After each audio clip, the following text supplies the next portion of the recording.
안녕하세요. 미드슨 가족 여러분. 오늘 하루도 정말 하나님이 주시는 하나님으로 말미암은 행복과 신바람이 가득 넘치시길 기도합니다. 그렇게 또 한 주를 하루를 시작하셨으면 좋겠습니다. 사도신경 하심으로 10월 5일 화요일 새벽 예배를 시작하도록 하겠습니다.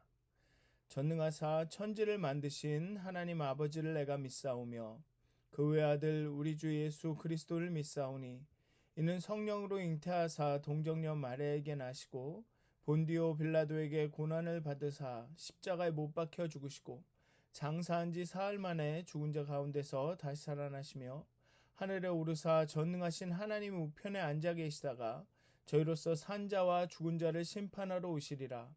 성령을 믿사오며 거룩한 공회와 성도가 서로 교통하는 것과 죄를 사하여 주시는 것과 몸이 다시 사는 것과 영원히 사는 것을 믿사옵나이다. 아멘. 찬송가 242장 함께 찬양하시겠습니다. 찬송가 242장입니다. 황무지가 장미꽃같이 함께 찬양하도록 하겠습니다. 찬송가 242장입니다.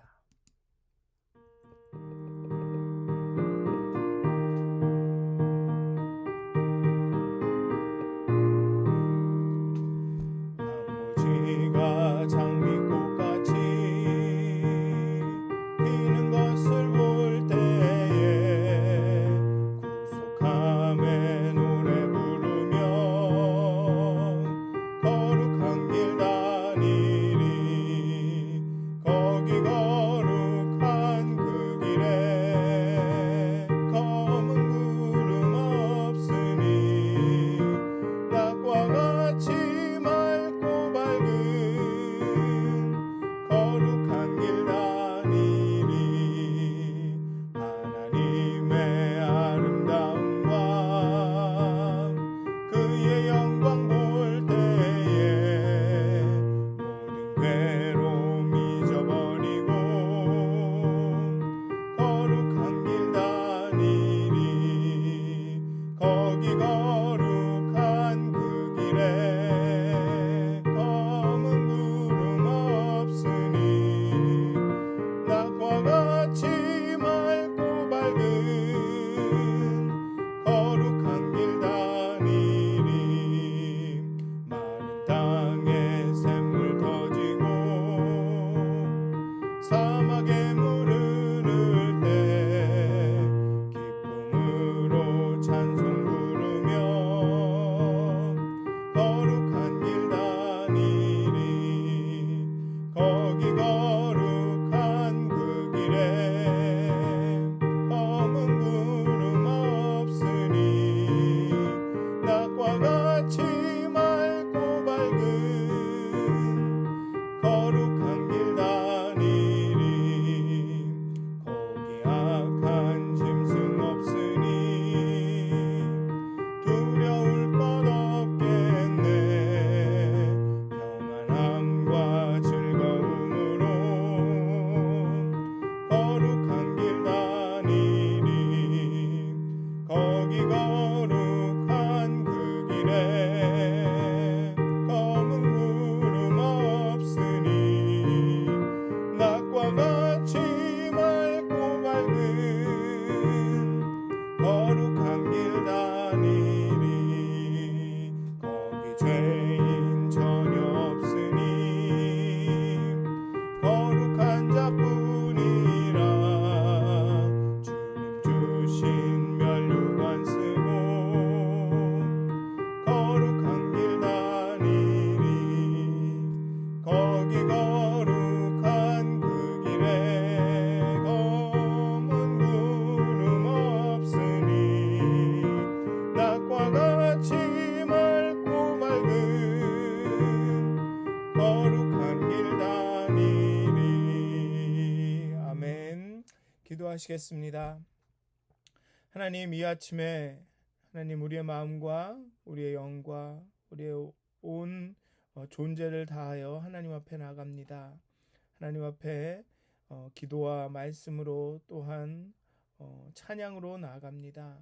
하나님, 우리가 계속 이 선지서를 묵상하고 있는데 하나님 그 선지자들을 통하여서 하나님이 말씀하시는 것은 우리의 삶이 정말 정의와 공의와 인애로 가득 넘치기를 원하신다라는 것을, 정말 우리가 정의와 인애와 공의가 넘치는 삶을 살아가시기를 원하시기 때문에 때로는 우리에게 재앙을 내리시기도 하고 심판하시기도 하시면서 우리를 단련하시고 연단하신다라는 것을, 재련하신다라는 것을 알게 됩니다.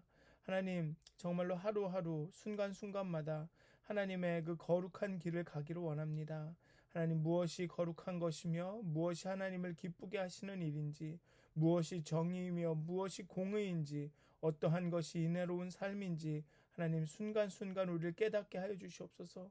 순간순간 우리로 기억나게 하여 주시옵소서. 예수님께서 우리에게 가르치신 것들을 기억나게 하시고 성령님이여 우리의 마음을 주관하시사 우리 가운데 조금이라도 하나님 공의롭지 않거나 의롭지 않거나 정말 정의롭지 않거나 인애롭지 않은 것이 있으면 깨달아 알게 하여 주셔서 정말 하나님의 그 거룩한 길을 다닐 수 있도록 오늘 하루도 함께 하여 주시옵소서. 감사합니다. 예수님의 이름으로 기도하였습니다. 아멘. 오늘 함께 나누실 말씀은 미가서 5장의 말씀입니다. 미가서 5장 1절부터 15절까지의 말씀입니다. 제가 봉독하도록 하겠습니다. 딸 군대여, 너는 때를 모을지어다. 그들이 우리를 애워쌌으니 막대기로 이스라엘 재판자의 뺨을 치리로다. 베들레헴 에브라다야, 너는 유다 족속 중에 작을지라도 이스라엘을 다스릴 자가 내게로 나올 것이라. 그의 근본은 상고에 영원에 있느니라. 그러므로 여인이 해산하기까지 그들을 붙여두시겠고 그 후에는 그의 형제 가운데 남은 자가 이스라엘 자손에게로 돌아오리니 그가 여호와의 능력과 그의 하나님 여호와의 이름의 위엄을 의지하고 서서 목축하니 그들이 거주할 것이라. 이제 그가 창대하여 땅끝까지 미치리라. 이 사람은 평강이 될 것이라. 아수르 사람이 우리 땅에 들어와서 우리 궁들을 밟을 때에는 우리가 7 목자와 8 군왕을 일으켜 그를 치리니 그들이 칼로 아수르 땅을 황폐하게 하며 니므롯 땅 어귀를 황폐하게 하리라. 아수르 사람이 우리 땅에 들어와서 우리 지경을 밟을 때에는 그가 우리를 그에게서 건져내리라. 야곱의 남은 자는 많은 백성 가운데 있으리니 그들은 여호와께로부터 내리는 이슬 같고 풀 위에 내리는 담비 같아서 사람을 기다리지 아니하며 인생을 기다리지 아니할 것이며 야곱의 남은 자는 여러 나라 가운데와 많은 백성 가운데 있으리니 그들은 수풀의 짐승들 중에 사자 같고 양떼 중에 젊은 사자 같아서 만일 그가 지나간즉 밟고 찢으리니 능히 구원할 자가 없을 것이라. 내 손이 내 대적들 위에 들려서 내 모든 원수를 진면하기를 바라노라.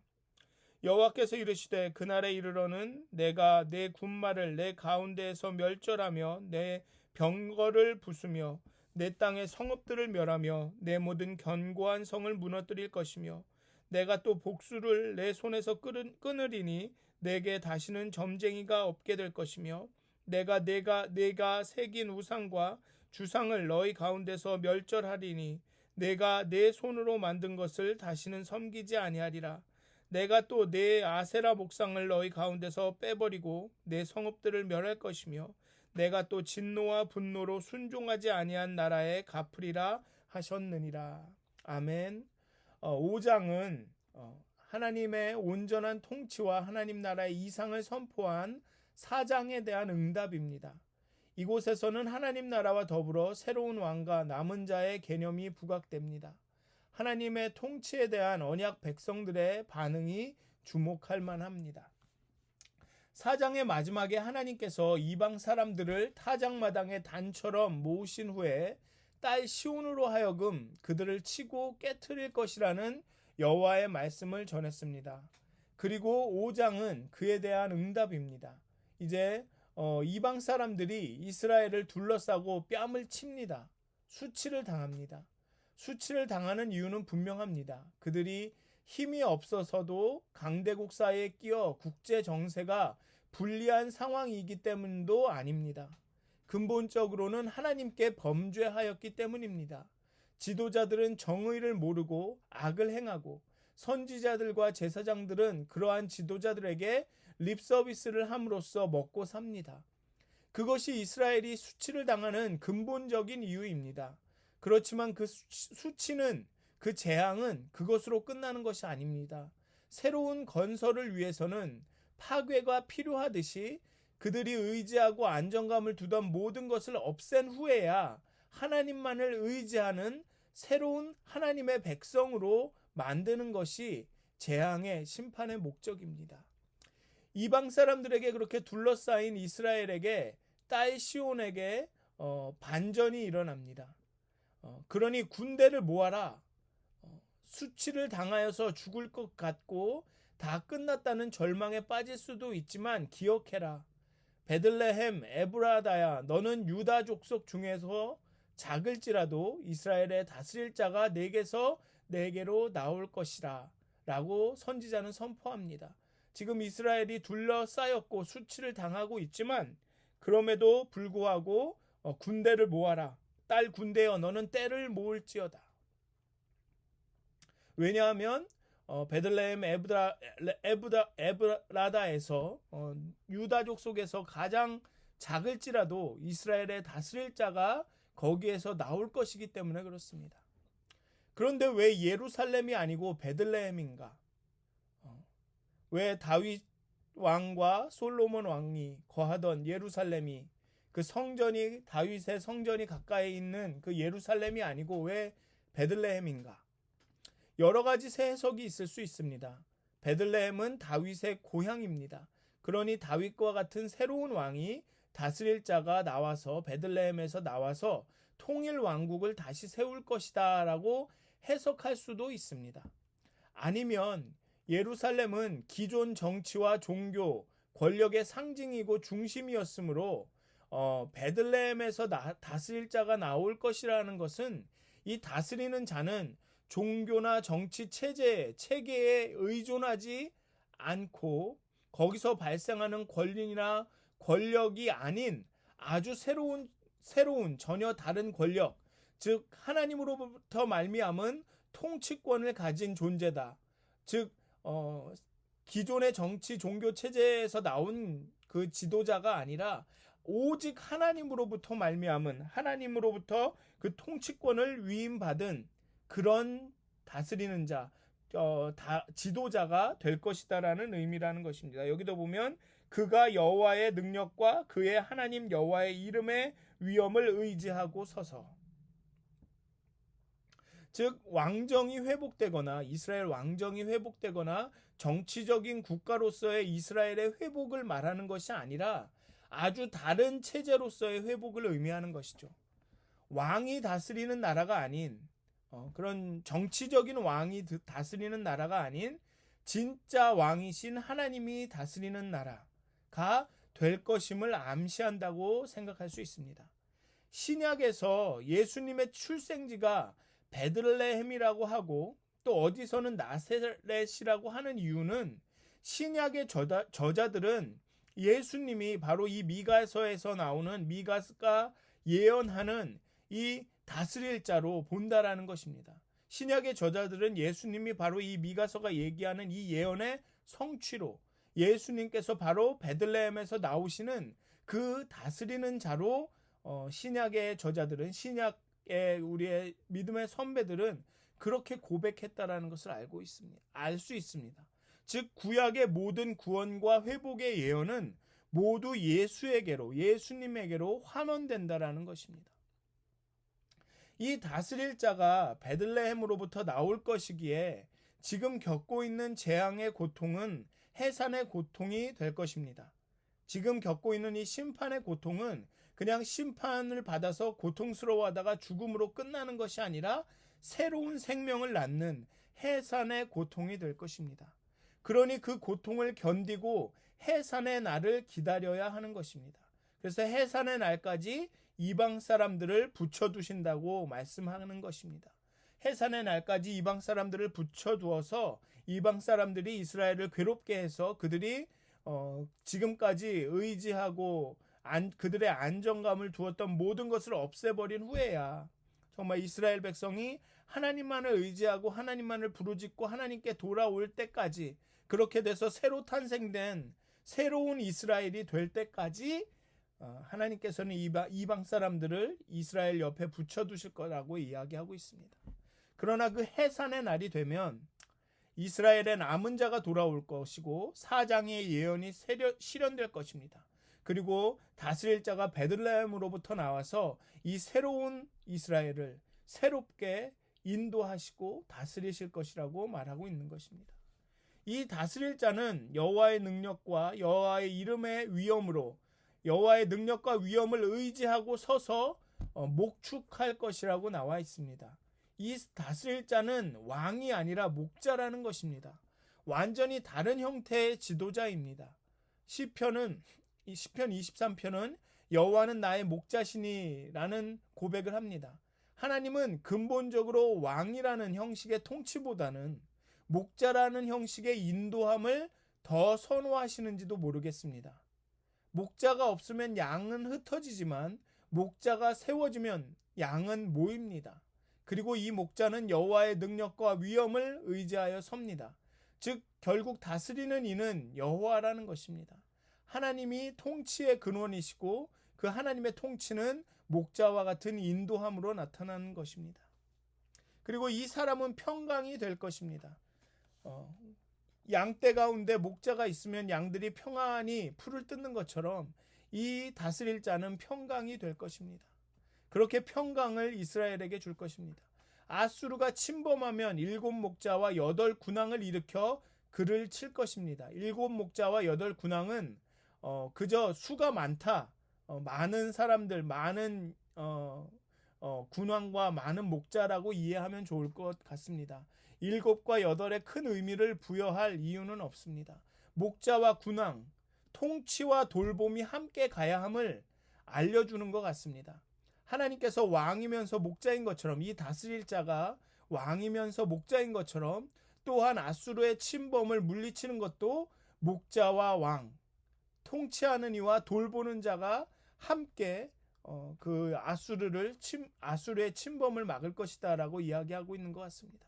앞에서 언급된 다스릴 자를 지칭한다고 보는 것이 좋을 것 같습니다. 여기에 나온 7 목자와 8 군왕이 정말 특별한 어떤 누군가가 아니라 그 다스릴 자, 그 다스릴 자를 따르는 사람들, 그 다스릴 자의 지위를 받는 그의 부관들이라고 보아도 좋을 것 같습니다.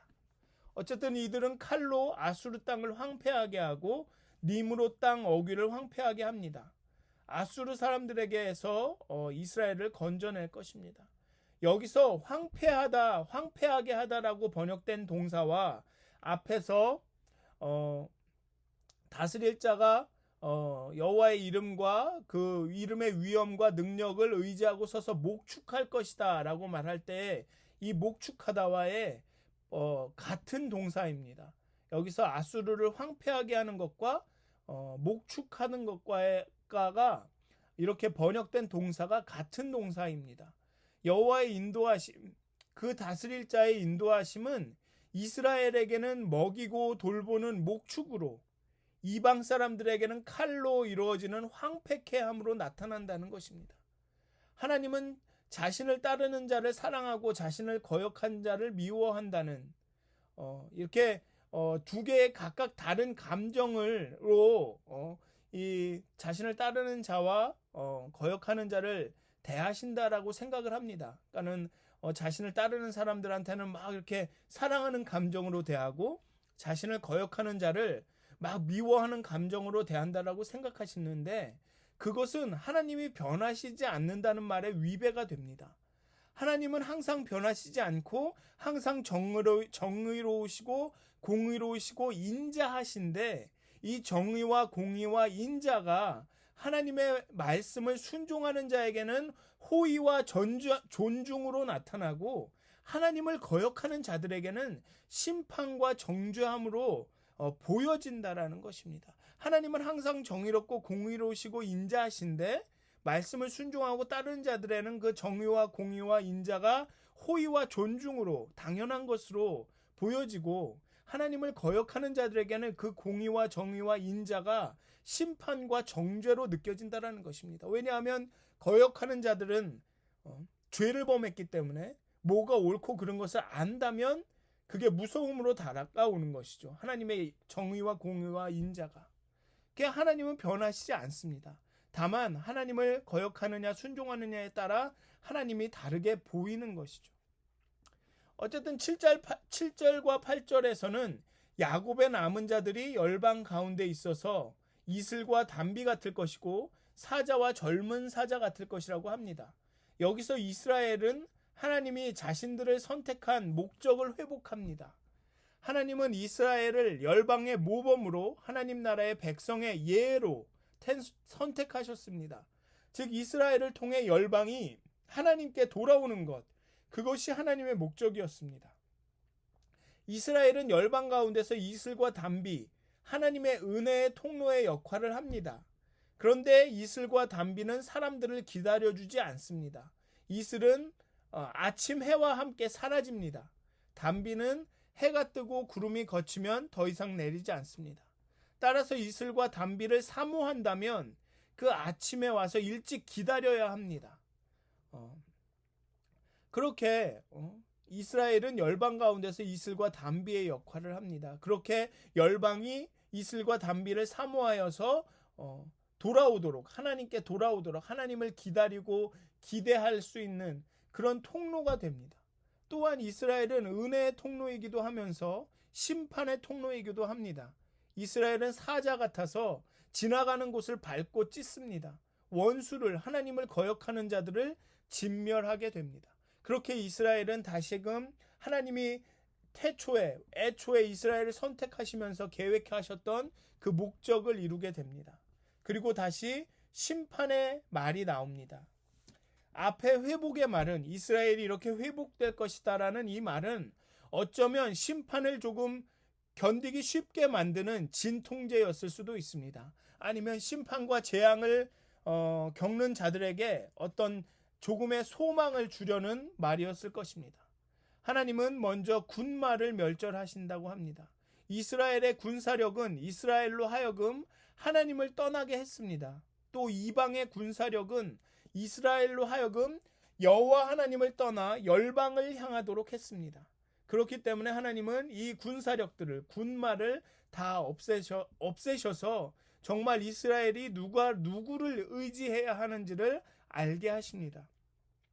또 성읍과 그 성의 견고함 역시 이스라엘이 하나님을 떠나 자신들을 더 신뢰하는, 그런 성읍과 성이 견고한 사람들을 더 신뢰하는 이유가 되었습니다.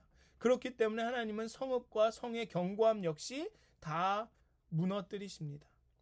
우상 또한 이스라엘이 하나님에게서 멀어진 이유입니다. 우상은 자신들의 손으로 만들었기 때문에 관리하기가 쉽습니다. 들고 다니기도 하면서 우상을 즐겁게 만족해하여 자신들이 원하는 것을 얻기도 쉽습니다. 그런데 모든 것 배후에 하나님이 통치하신다는 사실은 잊고 있었습니다. 그렇기 때문에 하나님은 이스라엘이 그의 안정감을 두던 의지하던 모든 우상들을 멸절하십니다. 군사력과 우상이 이스라엘이 의지하던 모든 것이 사라집니다. 왕권과 왕정이라는 정치체제도 사라집니다. 그러고 나면 오직 진짜로 의지해야 하고 신뢰해야 할 것이 무엇인지 알게 됩니다. 그리고 그분이 다스릴 자로 오십니다. 앞에서 말씀드린 대로 파괴는 건설의 시작입니다.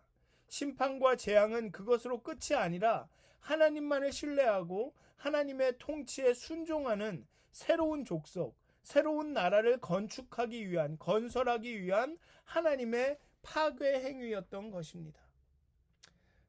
사랑하는 우리 미드워드슨 가족 여러분, 때로 하나님은 우리를 새로 지으시려고 우리가 진정으로 의지해야 할 것이 무엇인지를 알려주시기 위해 우리가 새로운 사람이, 새로운 족속이 되기를 원하시기 때문에 우리에게 역경을 주시기도 합니다. 우리에게 그 시험을 주시기도 합니다.